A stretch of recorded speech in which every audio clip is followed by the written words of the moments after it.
வணக்கம் நண்பர்களே. தேர்தல் திருவிழா ஒரு வழியாக முடிஞ்சிருச்சு. இப்போ தமிழக ஊடகங்களுக்கு அடுத்த கட்ட ஒரு நாடகத்தோடு வருவாங்க. கருத்து திணிப்புங்கிற நாடகம். அது அவங்களுக்கு என்ன அசைன்மெண்ட் கொடுக்கப்பட்டிருக்கோ அதுக்கேற்ற மாதிரி அதே தான் திரும்ப திரும்ப சொல்லுவாங்க. ஒரு 10 நாளைக்கு அவங்க சொல்ல முடியும். மே 4ஆம் தேதி ரிசல்ட் வந்துடும். அது வரைக்கும் குறிப்பாக நாம் தமிழர் கட்சியை வச்சு செய்வாங்க. 4% ஓட்டு தான் இருக்குது, 5% ஓட்டு தான் இருக்குது, விஜய் வந்தனால எல்லா ஓட்டும் போயிடுச்சு. சரி, அவங்கள என்ன சொல்லப்பட்டிருக்கோ அதை சொல்லிட்டு இருப்பாங்க. இதுதான் அவங்களோட பொழப்பு. அதை அவங்க நடத்திட்டு இருக்கட்டும். மே 4 வரை தான் அவங்க நடத்த முடியும், அதை செய்யட்டும்.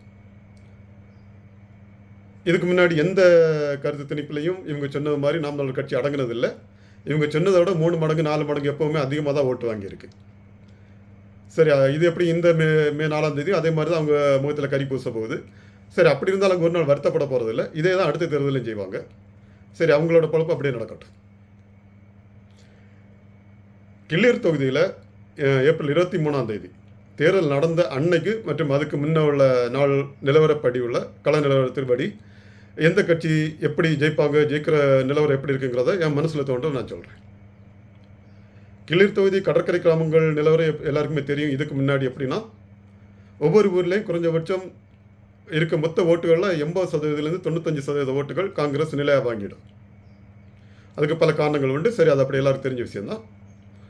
ஆனால் இந்த தேர்தலில் அந்த மாதிரி ஓட்டு சதவீதம் இருக்கான்னு கேட்டால் உண்மையிலே இல்லை. கடந்த 10 வருஷமாக திரு ராஜேஷ்குமார் அவர்கள் தான் எம்எல்ஏ இருந்துகிட்ருக்காங்க. அது மாதிரி அவங்க காங்கிரஸோட ஒரு 30-40 வருஷம் முன்னாடி உள்ள தேர்தல் அறிக்கையும் இப்போ இருக்க தேர்தல் அறிக்கையை எடுத்து பார்த்தாலும் எந்த வித்தியாசம் இருக்கிற மாதிரி இல்லை. புதுசாக 1-2 திட்டங்கள் கூட்டுவாங்களே தவிர ஏற்கனவே செய்து முடிப்போம்னு சொன்ன எந்த திட்டமும் அதை எல்லா தேர்தலையும் தொடர்ந்து கொண்டு தான் வருவாங்க. எந்த திட்டத்தையும் செய்து முடிக்க மாட்டாங்க.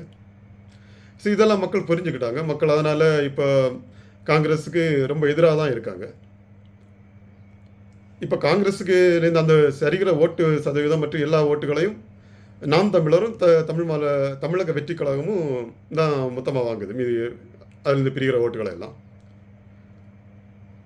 இதே நிலவரம் தான் சமவெளி பகுதிகளிலையும் திரு ராஜேஷ்குமார் அவர்களுக்கு எதிராட்டும் காங்கிரஸுக்கு எதிராட்டும் மிகப்பெரிய அதிருப்தி இருக்குது. பழைய கதைகள்லாம் இப்போ ஒர்க் அவுட் ஆகலை. சமவெளி பகுதிகளிலையும் இந்த காங்கிரஸ்லேருந்து பிரிக்கிற அதிகமான ஓட்டுகளை நாம் தமிழர் கட்சி வாங்குது.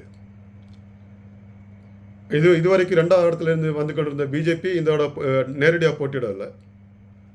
அதிமுக கூட்டணியில் தமிழ் மாநில காங்கிரஸ் சார்பாக நிவின் சைமன்கிறவர், இது தொகுதியில் நிறைய பேருக்கு அந்த கூட்டணியில் யார் போட்டி போடுறாங்கிற பேரே தெரியாது. அந்த நிலைமையில் தான் இருக்குது. மேலும் இந்த தமிழ் மாநில காங்கிரஸில் உள்ளவர் தாமரை சின்னத்தில் போட்டிடுறதுனால அந்த கூட்டணிக்குள்ளேயே நிறைய குழப்பங்களும் நிறைய பேர் அதில் அதிருப்தியில் தான் இருக்காங்க. அந்த அதிமுக கூட்டணிலேருந்து நிறைய ஓட்டுகள் பிரிஞ்சு மற்ற கட்சிகள், குறிப்பாக நாம் தமிழர் கட்சிக்கு போகிற நிலவரத்தில் தான் கள நிலவரம் இருந்தது தேர்தல் அன்னைக்கு.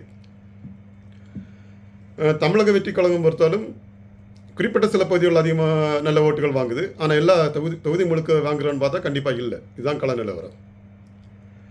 ஒட்டுமொத்தமாக கிள்ளியூர் தொகுதி முழுவதுமே ஓரளவுக்கு நல்ல வாக்கு வாங்கிட்டு இருக்கிறது நாம் தமிழர் கட்சி தான்.